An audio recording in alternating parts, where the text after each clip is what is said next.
আমাদের ইতিহাস দীর্ঘ লড়াই এবং সংগ্রামের। আমাদের সাংগঠনিক জীবন 41 সাল থেকে বিবেচনা করলে আজকে 84 বছর। অনেকে বলে জামাত কি একটা ব্যর্থ দল যে 84 বছরের মধ্যেও একবার ক্ষমতায় যেতে পারলো না, অথচ অনেকে দল গঠন করে ক্ষমতায় থাকা অবস্থায় আবার তারা বারবার ক্ষমতায় আসে, আবার কেউ ক্ষমতায় বাইরে থেকেও দল গঠন করে ক্ষমতায় এসেছে। জামাত কেন পারলো না?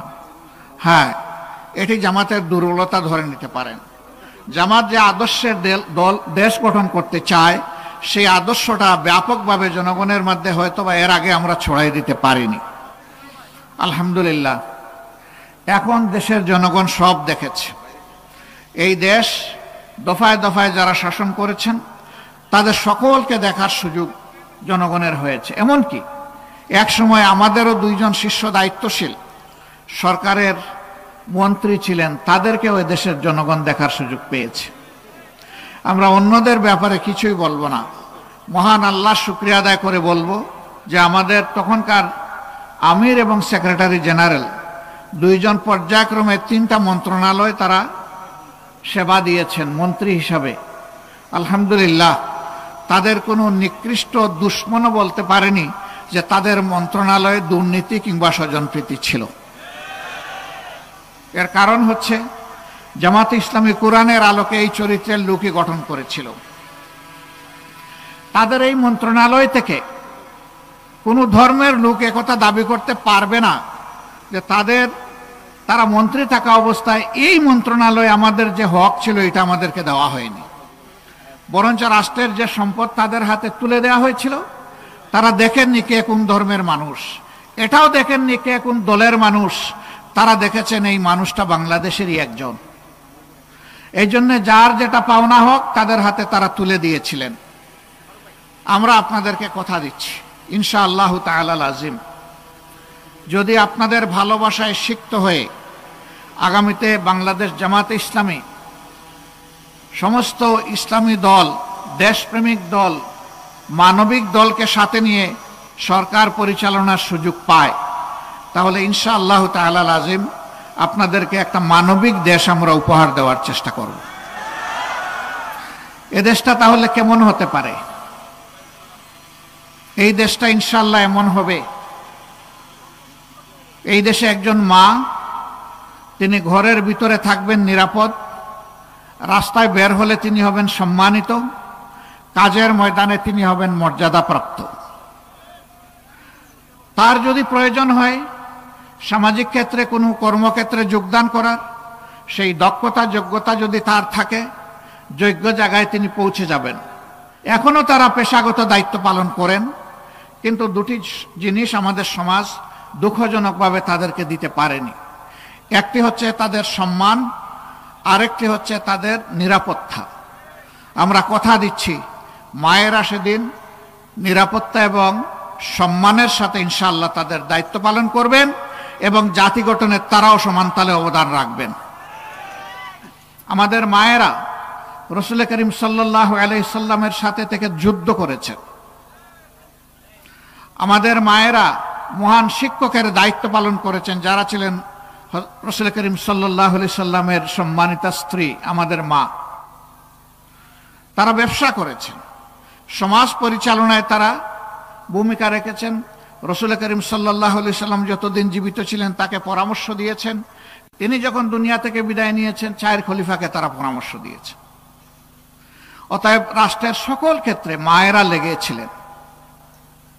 এখন বলবেন সেই যুদ্ধে কি শুধু মুসলমানরাই অংশগ্রহণ করতে পারবে? না, রাসূল করিম সাল্লাল্লাহু আলাইহি সাল্লামের সাথে যুদ্ধে সেই দেশে বসবাসকারী অন্য ধর্মের লোকেরাও সমান তালে থেকে দেশের শত্রুর বিরুদ্ধে লড়াই করেছেন।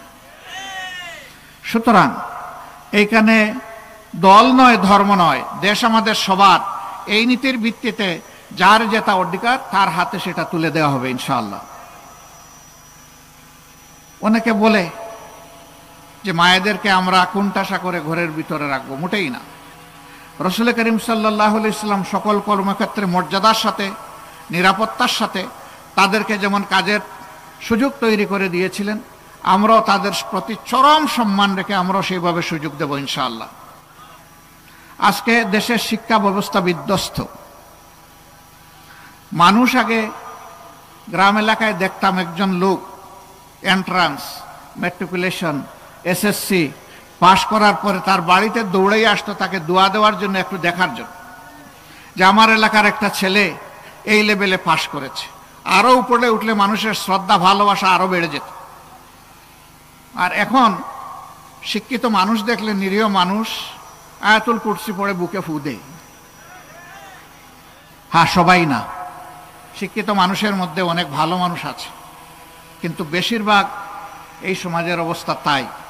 যার কলমের জোর যত বেশি, তিনি জনগণের সম্পদ তত বেশি চুরি করেন। তাদের মধ্যে যারা সৎ দক্ষ, তাদেরকে এই সমাজ কুণ্ঠাসা করে রাখে। বেটা নিজেও খাবি না, আমারেও খাওয়াবি না, তোর কোনো দরকার নাই, পেট ভরে তুইও খা, আমারেও দে। কিভাবে আনলে আমি তা জানবো না, তোর কাছ থেকে জানতে চাইবো না।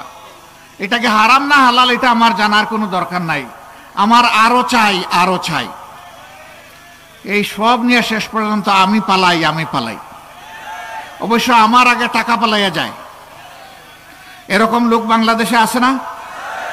বাস করে বাংলাদেশে, চাকরি করে বাংলাদেশে, নেতৃত্ব দেয় বাংলাদেশে, টাকা জমায় বিদেশে। নিজের দেশে ঘর বাড়ি ভালো করে বানায়ও না, কিন্তু বিদেশে বেগম পাড়া তৈরি করে। এরকম লোক আছে না? বাংলাদেশের গত 15-15.5 বছরে 26 লক্ষ কোটি টাকা বাংলাদেশ থেকে তারা চুরি করে বিদেশে পাচার করেছে। এই সব টাকা জাল ফেলে তন্ন তন্ন করে খুঁজে বাংলাদেশে ফেরত আনতে হবে। এবং এটা জনগণের হক, এরা জনগণের হক মেরে এই টাকা চুরি করে বিদেশে পাঠিয়েছিল। এটা সমন্বিতভাবে জনগণের কল্যাণে উন্নয়নে সেটা ব্যয় করতে হবে। আমাদের দেশে আরেকটা অসভ্য সংস্কৃতি আছে, এটি হলো নেতা যত বড় তার এলাকায় উন্নয়ন হবে তত বেশি। তো শুধু কি তার এলাকার জনগণের ট্যাক্সের টাকায় উন্নয়ন হয়? সারা বাংলাদেশের জনগণের টাকায় হয়। এমনকি ভিক্ষুকের ট্যাক্সের টাকাও এখানে আছে। যারা কষ্ট করে ভিক্ষা করে রাস্তায় রাস্তায় ঘুরে অথবা ফুটপাতে বসে থাকে, হাত পাতে মানুষের কাছে দুয়ারে দুয়ারে যায়, মা বাবা আমাকে একটা কিছু দেন, এইটুকু হাতে নিয়ে সন্ধ্যাবেলা যখন সে নিজের পেটের যোগান দেওয়ার জন্য দোকানে ঢুকে, তখন সেই লোকটাকেও কিন্তু জিনিস কিনতে গিয়ে ভ্যাট দিতে হয়, ভ্যালু এডেড ট্যাক্স। কেনার সাথে সাথে ট্যাক্স পরিশোধ। এই ট্যাক্সটাই বাংলাদেশে বর্তমান আয়ের মেইন উৎস, রেভিনিউর মেইন উৎস হচ্ছে এই ট্যাক্স। এখানে কোনটা আমার ভিক্ষুক ভাই কিংবা বোনের ট্যাক্স, আর কোনটা বড় লোকের ট্যাক্স, কোনটা ব্যবসায়ীর ট্যাক্স, কোনটা একজন বড় সার্ভিস হোল্ডারের ট্যাক্স, এইটা আলাদা করে রাখা হয় না। রাষ্ট্রের ট্রেজারিতে সমস্ত টাকা একই জায়গায় থাকে। যারা আমরা শিক্ষা নিয়েছি বিভিন্ন বিদ্যাপীঠ থেকে, তাদের মনে রাখতে হবে আল্লাহর দেওয়া মেধা আর আমার বাবার টাকায় শুধু আমি মানুষ হয়ে যাইনি। আমি যে প্রাইমারি স্কুলে পড়েছি, এই প্রাইমারি স্কুলের প্রতিটি বালুর কোনা, পানির ফুটা, সিমেন্টের গুঁড়া, রড, মিস্ত্রির হাত যা ওখানে লেগেছে, সব কিছুর সাথে 18 কোটি মানুষের সম্পর্ক আছে।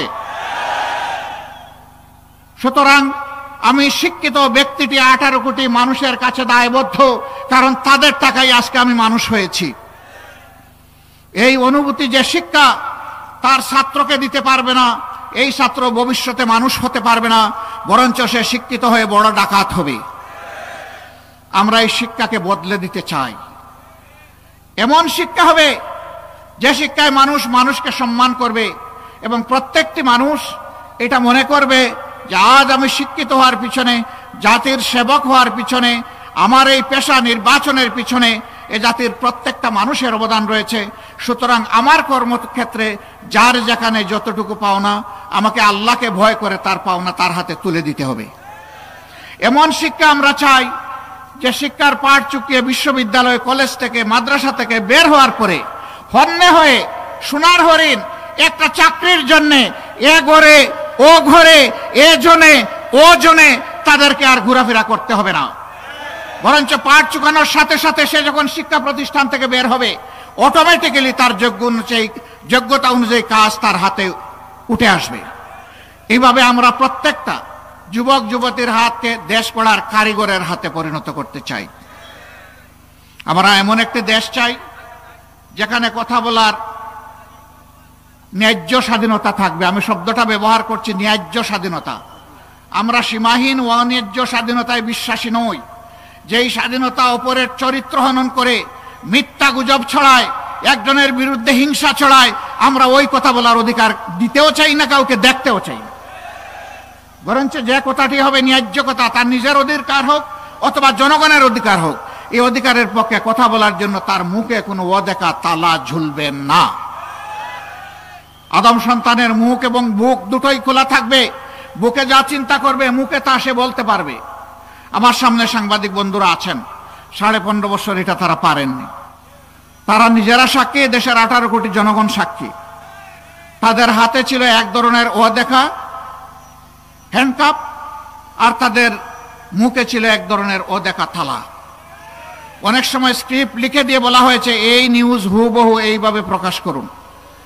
তার প্রমাণ হচ্ছে বিরোধী দল, বিশেষ করে জামাতে ইসলামীর চরিত্র হনন করার জন্য, দুর্নাম করার জন্য 60টা পত্রিকায় একদিন সামনে নিয়ে বসলাম। সবাই লিখেছে তার স্টাফ রিপোর্টারের রিপোর্ট। যদি সে কোনো নিউজ এজেন্সির কথা বলতো, ইউএনবির মতো, আমি বুঝতাম যে হ্যাঁ এটা এজেন্সির দেওয়ার নিউজটা তারা ছাপিয়েছেন, লেখা স্টাফ রিপোর্টার। আবার কারো কারো নামও সেখানে ছিল, অমুক রিপোর্টার। কিন্তু রিপোর্টগুলা হুবহু দাড়ি কমা সহ একই ধরনের। এটা কিভাবে হয়? মানুষের উপর আল্লাহ তাআলার পক্ষ থেকে যদি ওহী না আসে, তাহলে হুবহু এইরকম তো এক হওয়ার কথা না। আর এই যুগে তো আর ওহী নাজিল হবে না, কারণ আল্লাহ রসুল তো আর দুনিয়ায় আসবেন না। আল্লাহ তাআলা তো কোরআনের শেষ আয়াতে, যেটা সূরা মায়েদার 3য় আয়াত, আল-ইয়াওমা আকমালতু লাকুম দীনাকুম ওয়া আতমামতু আলাইকুম নি'মাতি ওয়া রাদিতু লাকুমুল ইসলামা দীনা, এটা বলে পরিষ্কার জানিয়ে দিয়েছেন আজকের দিনের পরে আর কোনো ওহী নাজিল হবে না। রাসূল করিম সাল্লাল্লাহু আলাইহি সাল্লাম যখন বিদায় হজ্জে ছিলেন তখন এই আয়াত নাজিল হয়েছিল। এরপরে আর কোনো আয়াত নাজিল হয় নাই। এর মাধ্যমে আল্লাহ তাআলা মানব জাতির জন্য সমস্ত কল্যাণ কালামে হাকিমে দিয়ে রেখেছেন। সুতরাং নতুন করে আর কিছু পাঠাবার প্রয়োজন নেই। তাহলে এই রিপোর্টগুলো মিলে গেল কেমনে? কারণ তাদেরকে বাধ্য করা হয়েছে রিপোর্ট সরবরাহ করে। তারা হয়তো তখন জানারও সাহস করেননি যে এই রিপোর্ট কে তৈরি করছে, কার নামে আমরা লিখব। এমন ভীতির অবস্থা, সংস্কৃতি এই সমাজে চালু করা হয়েছিল। আমরা এমন একটি দেশ চাই, সাংবাদিক বন্ধুরা যা কালো দেখবে নির্ভয়ে বলবে তুমি কালো, আর যাকে ভালো দেখবে নির্ভয়ে বলবে তুমি সাদা। এই সাদাকে সাদা বলার এবং কালোকে কালো বলার এই বাক স্বাধীনতা আমরা নিশ্চিত করতে চাই। সম্মানিত বন্ধুরা, বিচারের অঙ্গনে আজকে বিচার কাঁদে, মানুষ বিচার পায় না, ঘুষের রমরমা বাণিজ্য হয়, বিচারপতিরা ঘুষ খায়। বলবেন তার কোনো প্রমাণ আপনার কাছে আছে? হাজার প্রমাণ আছে। সর্বশেষ প্রমাণ হচ্ছে বিচারপতি শামসুদ্দিন চৌধুরী মানিক। তিনি বাংলাদেশ থেকে ভারতে পালাতে লেগেছিলেন, সিলেটের বর্ডারে জালে তিনি ধরা খেয়েছিলেন। তার যখন হুঁশ ফিরে এসেছে, জনগণ জিজ্ঞেস করেছিল আপনি এইভাবে একা একা পালাচ্ছেন, সাথে কোনো ব্যাগ বাটরাও নাই। উনি বলে যে ছিল তো আপনার কোনো ব্যাগ তো দেখছি না। তাইলে যারা আমাকে নিয়ে এসেছিল তারা বোধহয় নিয়ে পালিয়ে গেছে, আমি পালাতে পারলাম না, তারা চলে গেল। লোকজন জিজ্ঞেস করলো ব্যাগের ভিতরে কি ছিল? কাপড় চোপড়? কিছু ছিল, আর 76 লক্ষ টাকা ছিল। আপনি 76 লক্ষ টাকা পেলেন কোথায়? নিশ্চয়ই আপনি গোলাবাজি দলবাজি করতে গিয়ে এই টাকা অন্যায়ভাবে আপনার পকেটে ঢুকেছে।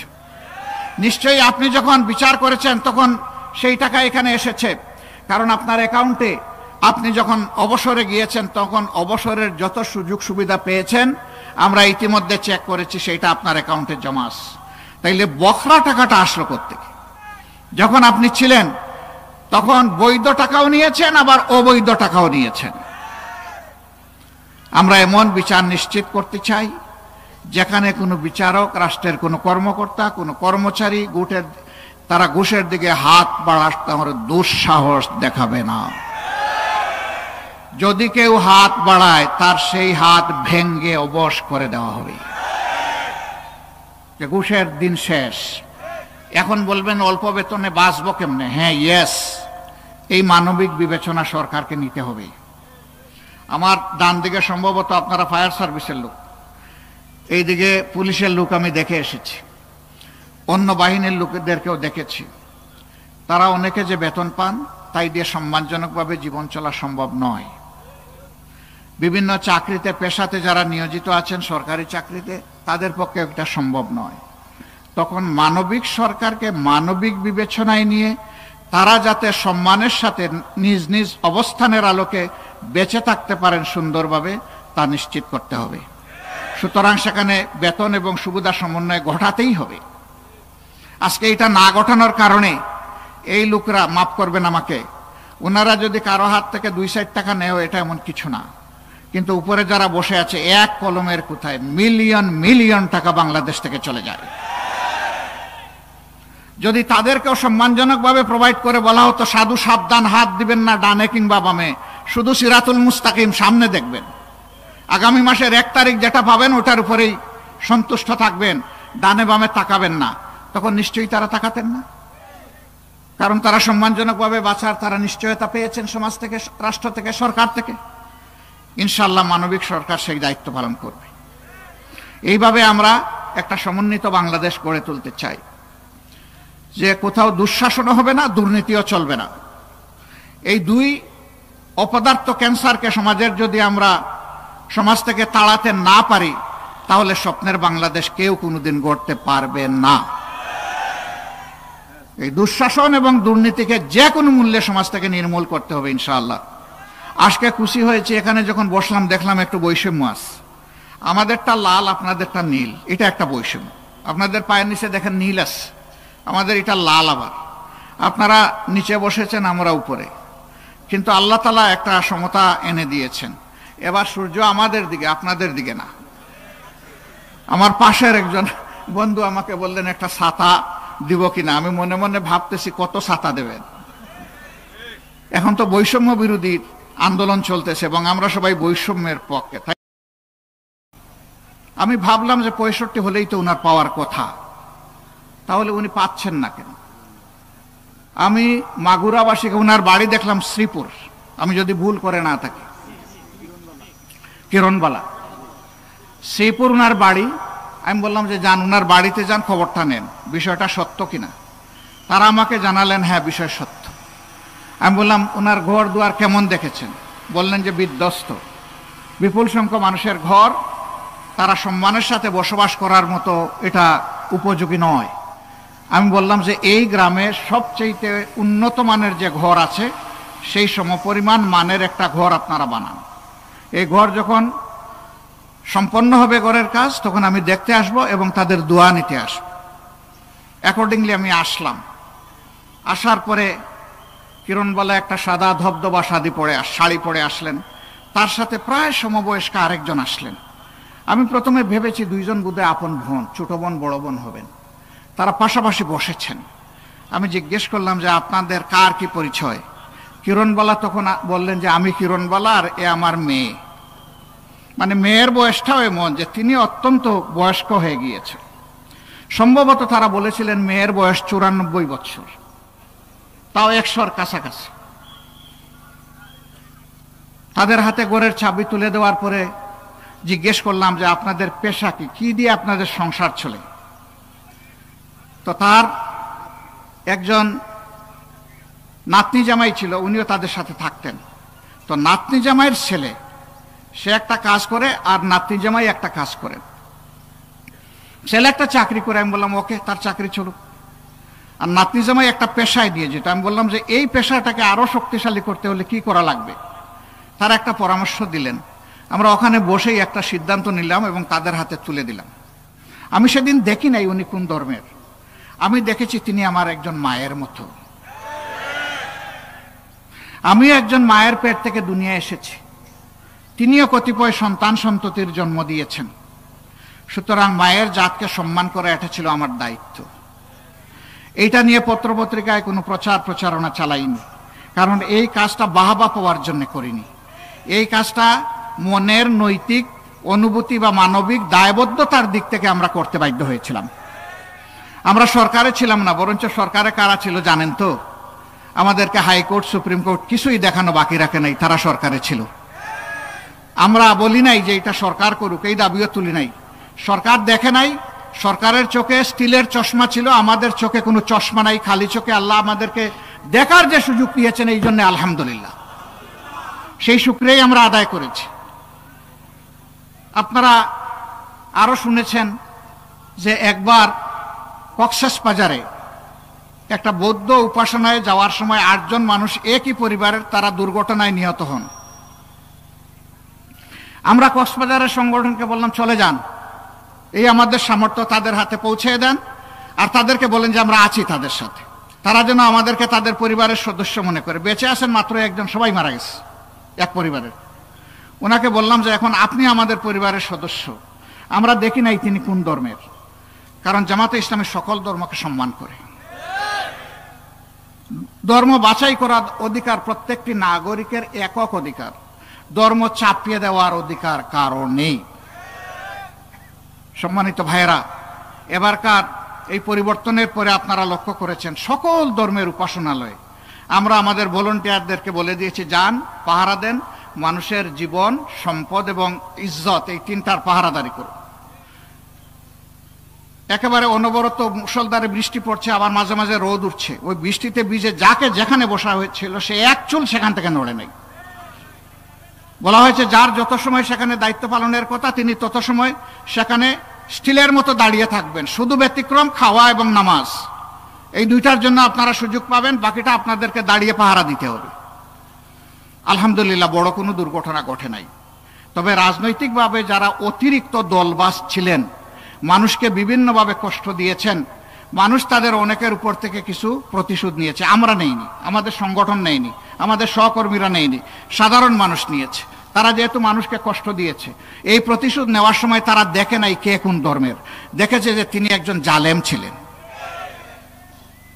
ওইটা ধর্ম বিবেচনা করে কাউকে আঘাত করে নাই কেউ। তারপরে আমরা এটাকেও সমর্থন করি না। কেন করি না? আমরা বিশ্বাস করি আইন যদি মানুষ হাতে তুলে নেয় প্রত্যেকে, এই রাষ্ট্রে কোনো শৃঙ্খলা থাকবে না। আমরা শৃঙ্খলার পক্ষে। আমরা বলেছিলাম যে আমরা নিজেরা কোনো প্রতিশোধ নেব না, তবে আমাদের উপর যে জুলুম করা হয়েছে, খুন গুম যা করা হয়েছে, লুণ্ঠন করা হয়েছে, আমরা এগুলার প্রতিকার চাইব, কিন্তু সেটা আইনের মাধ্যমে চাইব। সারা দেশে আমরা আমাদের সহকর্মীদেরকে নির্দেশ দিয়েছিলাম, মামলা দায়ের করতে গিয়ে সাবধান, শতবার চিন্তা করে মামলা দায়ের করবেন। একজন নিরীহ নিরপরাধ মানুষ যেন আমাদের মামলার আসামি না হয়। 10 জন ঠিক আছে, একজন ভুল, এই একজনের কারণে আল্লাহ আমাদেরকে ছাড়বেন না, শাস্তি দিয়ে দেবেন।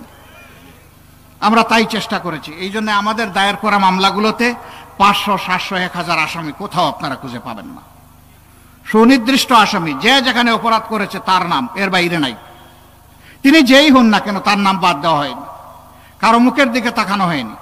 আবার বাণিজ্যেরও কোনো ইচ্ছা আমাদের ছিল না, যারা বিভিন্নভাবে আমাদেরকে অর্থনৈতিকভাবে শোষণ করেছে, লুণ্ঠন করেছে, এখন তাদেরকে কাবুতে ফেলে এখান থেকে কিছু উদ্ধার করে, এটাও আমাদের উদ্দেশ্য না। কারণ আল্লাহ রিজেকের মালিক, আমার রিজেক কেউ কেড়ে নিতে পারে নাই, পারবেও না। যারা নিয়েছে তারা চোর, হয় আমি দুনিয়ায় পাবো, না হয় আখেরাতে আমি আমার সম্পদ ফেরত পাবো ইনশাআল্লাহ।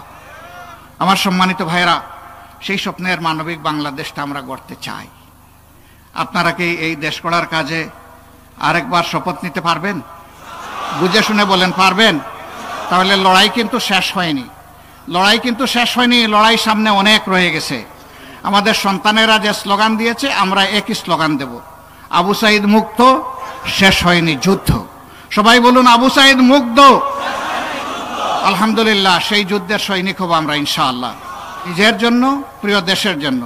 নিজের জন্য এই কারণে, দেশ যদি ভালো থাকে আমিও ভালো থাকবো, দেশ যদি ভালো থাকে না আমিও ভালো থাকবো না। আল্লাহ তাআলা আপনাদের এই অঙ্গীকারকে কবুল করুন। আপনারা মাগুরার প্রত্যেকটি ঘরে ঘরে আমাদের সালাম পৌঁছে দেবেন। অন্য ধর্মের যারা আছেন তাদের কাছে আদাব এবং শ্রদ্ধা পৌঁছে দেবেন।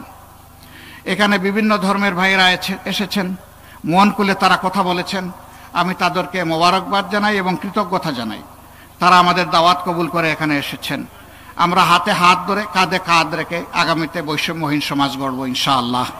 আমরা তাদেরকে কথা দিচ্ছি, যেমন সম্মানটি আজকে আপনারা আমাদেরকে দেখালেন, আগামী দিনে তেমন সম্মান অথবা তার চাইতে ভালো সম্মান যেন আপনাদেরকে দেখাতে পারি, আল্লাহ যেন আমাদেরকে তৌফিক দান করেন। সবাইকে ধন্যবাদ। আসসালামু আলাইকুম রহমতুল্লাহ। আল্লাহ হাফিজ। বাংলাদেশ জিন্দাবাদ। বাংলাদেশ জামাতে ইসলামী জিন্দাবাদ।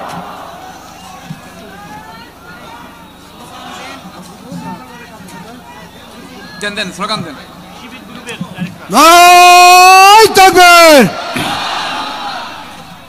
বাংলাদেশ জামাত ইসলামী আল্লাহর আইন চাই। শফিকুর রহমানের আগমন মাগুরাবাসীর পক্ষ থেকে